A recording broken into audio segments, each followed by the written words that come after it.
All right, today we're going to look at some viewer games. Um, we're going to look at this player's account. He's been a viewer for a while. We'll just call him John. He's 400, but even if you are higher than 400, there are a lot of good tips that you can learn from these games. We're going to look at two games, and then we're going to look at some general tips at how to improve and how to kind of climb out of certain rating slumps that you might get in. Um, we're going to divide the reviews into like three sections. So whether that's beginning or like opening, middle game, end game, or that's more generally opening, tactics, strategy, stuff like that. We're going to take three takeaways from every game. I know that White likes to play the Stonewall, and so White begins here with an attempted Stonewall. But Black plays this move e5, which prevents the move f4, as Black could just then push the pawn here. Yeah, so Black plays this move e5.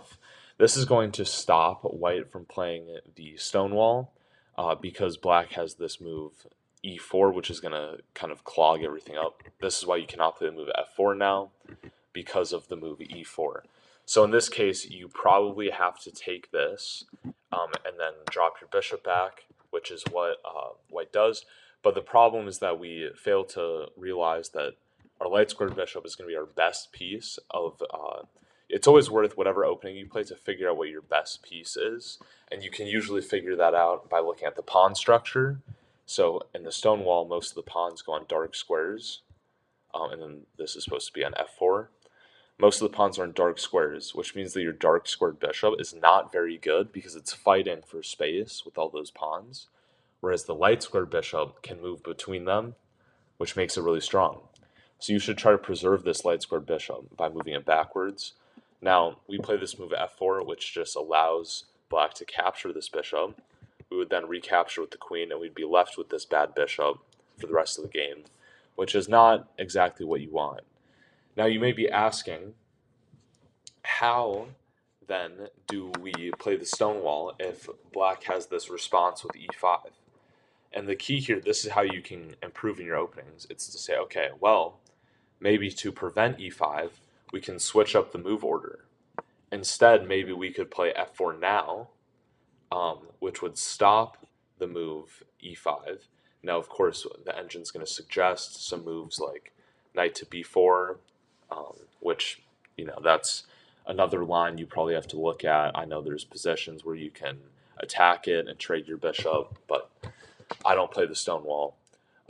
But there's just certain ways that you can dodge this, maybe even as early as move 2, you can play moves like f4, or even here you can play f4 to take that space and prevent this e5 response. After a while, Black gets this double attack on this pawn. It's kind of hard to defend, but what's key to know as you get better is Black hasn't castled, and so you can actually not defend this pawn by castling yourself, getting your king out of the center. What does this do? This means that when Black captures this, you might get a position like this, where it's like, oh, there's a fork. You can just play something like rook e1, which will prevent Black from getting an advantage here because you can attack the knight. I mean, I guess Black will still have a slight advantage, but you attack the knight and pin it to the king. Anyway, we thrust our knight into the center of the board here, which doesn't defend this pawn, which is why it's labeled a mistake.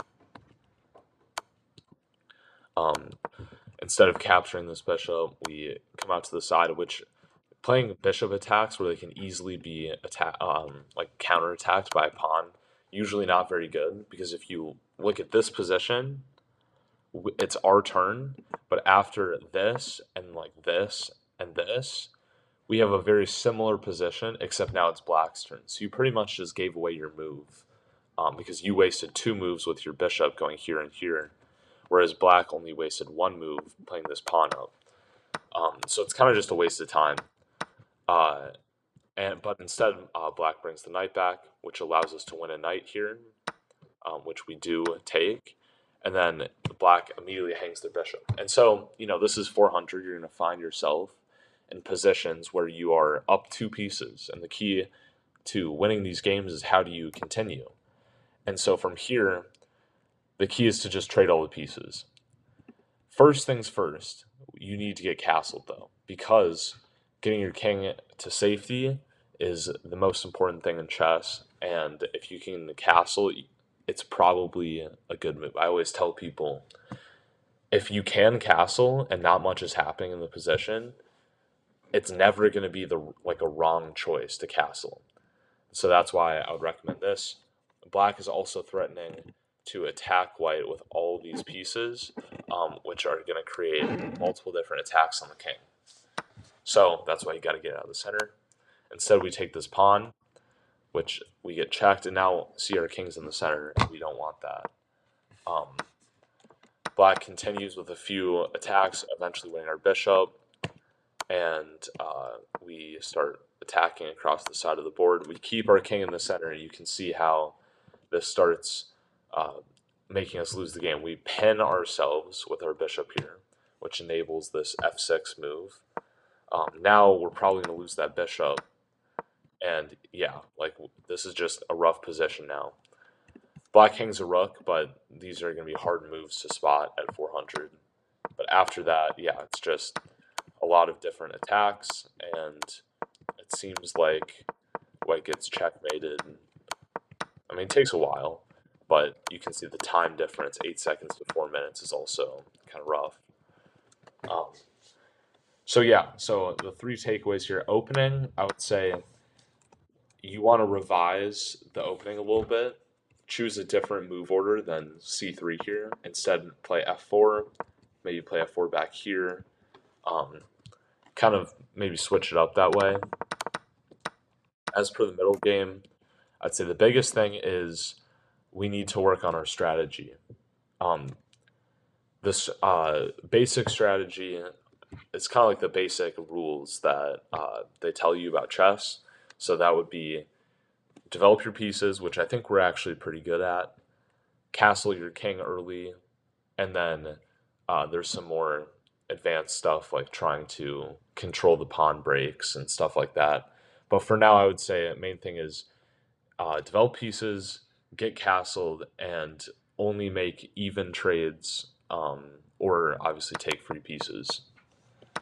And then as for the tactics, I would say we probably don't need to work on too many tactics right now, at least par this response, because we missed a few free pieces, and some of our other mistakes kind of lost us this game. But yeah, that's all I'd have to say. The one thing I will point out, by the way, when you review your games, they'll give you an accuracy, and they will give you this rating at the bottom. The accuracy, how I always think about it is like anything over 90% is like, wow, you played a great game. Anything over 80% or maybe over like 78% is like, wow, you played pretty well. That's a response that you want to look to replicate. And then anything below that is like, it wasn't great, or you missed some opportunities. Whether it's 65% or 41%, I don't think really matters that much, because at the end of the day, it's like kind of subjective how they come to this. So I wouldn't worry about it saying you're 100. Take a look at the opening accuracy though. A good opening accuracy to look for at sub 1000, I would say, is something like 80%, 85% even, if you're a good opening player. The key is did we really make any mistakes? I would say in the first 10 moves, the only mistake we really made was this f4 move. This isn't even really that bad. So we did make one mistake. You should look to not make any mistakes in the first 10 moves. And then, all right, yeah, let's look at the second game here. So the second game we have is a game with black. Again, we're about 450, so we've won some games. and this game it's over 70%, so it could be better. But it looks like we were pretty dominant throughout most of the game, other than a few mistakes here. We gave up like a pretty big advantage, and then we threw the game into equality. It said we were about 850, so that's good. That if it's saying that you're like 400 rating points higher than what you actually are, that means it was probably a good game all around. So as black here, we're playing this, I guess like Horwitz defense, maybe like a Philidor, or it's Philidor. In this position, you got to be thinking, all right, we have a light squared bishop. This is probably our good bishop because we have all these dark squared pawns. Black's good bishop, or white's good bishop is going to be this dark squared bishop. I like this. We're developing our pieces. F6 hangs this bishop for this bishop, but it's really not the end of the world. This is all good. The problem with this move is that through a series of captures, you kind of, I believe it's, what does the engine say here? Yeah, I think, but you lose a pawn in this, and you lose a lot of your development. And again, we're left with this bad bishop situation. It's also worth noting that I know we want to play the Stonewall, but the Stonewall we're playing it inverted. It should be like this. So the problem is, like, for move one, you can't play your Stonewall. This person I know wants to play Stonewall. You can't play your Stonewall because both these pawn moves are shut down by white's moves. So you have to change your strategy, and you can't quite just invert your opening. Chess doesn't really work that way. But at the end of the day, look at our position. We have one piece developed. We have a bad bishop, and white has two pieces developed and is castled. So we're a little bit behind. We take some more space, get this like inverted Stonewall position that I was talking about. Develop the queen, and we castle long, which is fine. It says it's a mistake, but it's good.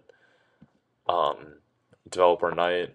I would usually recommend not going to the edge of the board, just because you can be captured there and your pawn structure gets totally smashed.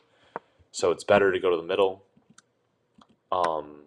We push in the center at the right time. This is good.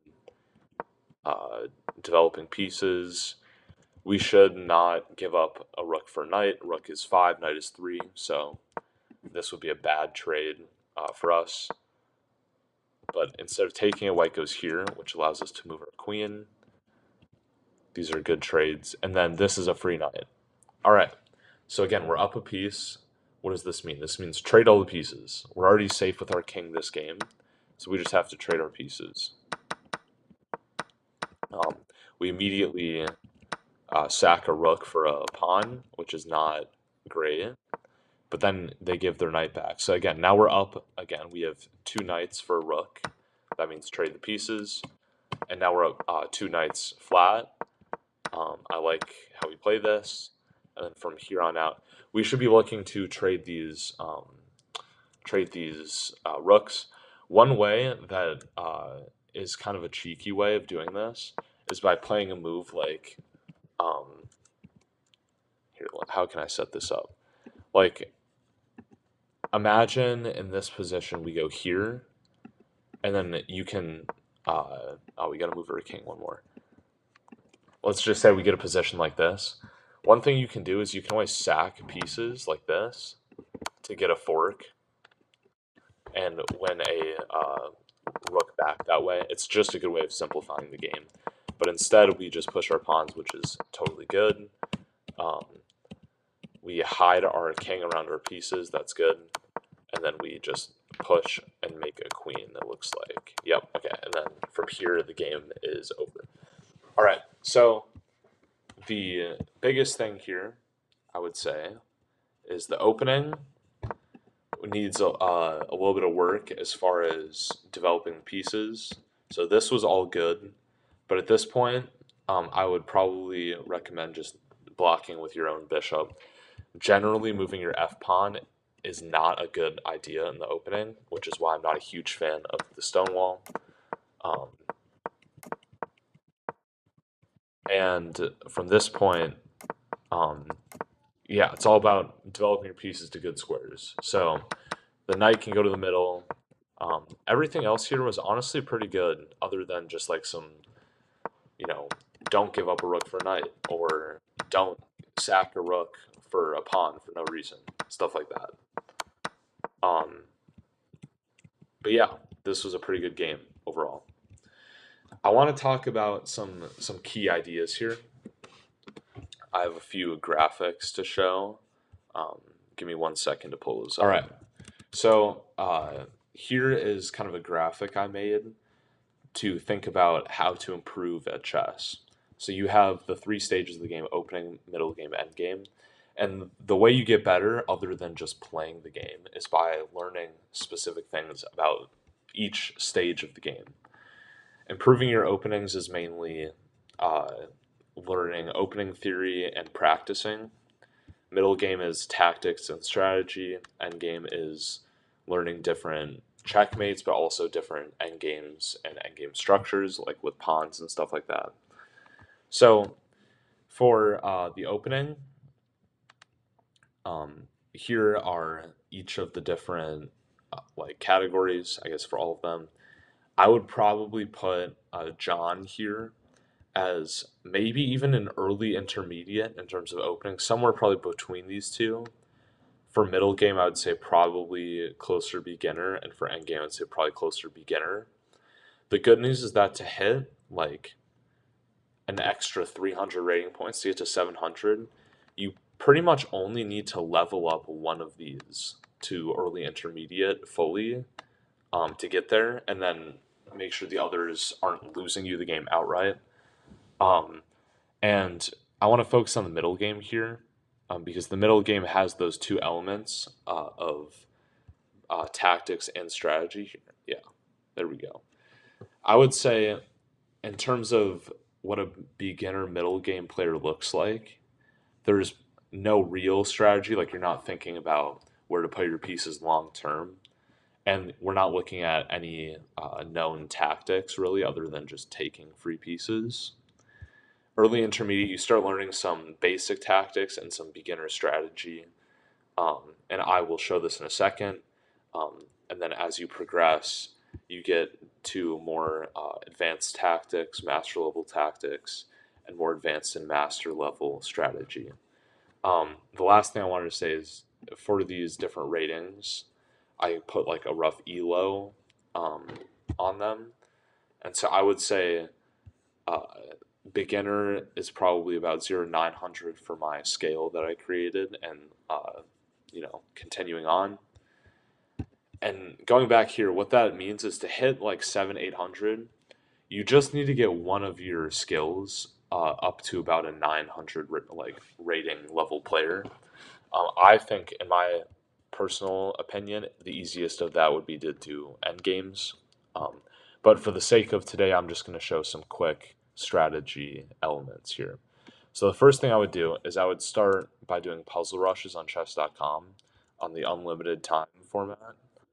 And I would just uh, work on taking your time. It's not a rush. Trying to find what the correct move is going to be. And so in this case, it starts off with like taking free pieces, and then it's like, all right, how can we find checkmates here? Stuff like this. And it's not going to tell you what to look for, but you kind of, after a while, figure out how to, uh, what generally you should be looking for. And that's how you get better and how you develop that skill. It's like, okay, in this position, do I have any checks? All right, I have one check. And then if you look at that and you say, okay, wait, that's actually checkmate, like stuff like that. Same thing here. I know Gotham Chess talks a lot about checks, captures, attacks. Um, like these are all checkmating tactics. I want to get to one like more advanced tactic if I can. Um, all right, I think this is a checkmating. Yeah. Okay. Um, one more, or here, let's. All right.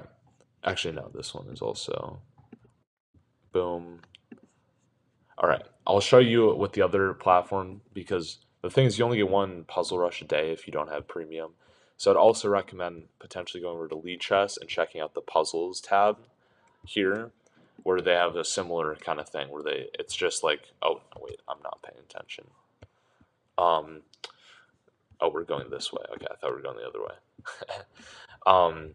Where they kind of it's the same idea where they give you certain tactics to look for. And what else do they have here? They have Streak, which I think is like Puzzle Rush, stuff like that. Um, this is like unlimited training. So like if you want to work on your tactics, I just do like 10 minutes of this a day, um, or whenever you want really. But yeah, overall, that's what I'm going to say for now. And key takeaways of this video were one, uh, to hit that next threshold, you need to improve on this scale. Slowly increase one of your kind of stages of the game to the next level. And it's always better to like even things out than to just specialize. So if you're a strong intermediate opening player, but you're still beginning on these two, it's always going to be better to try to equalize those than it is to just keep grinding openings. Um, you want to focus on one stage and progress it. And then there was just some strategies and some tactics that you can look at, whether that's Puzzle Rush or puzzles on Lichess. Thank you for watching, and I'll see you.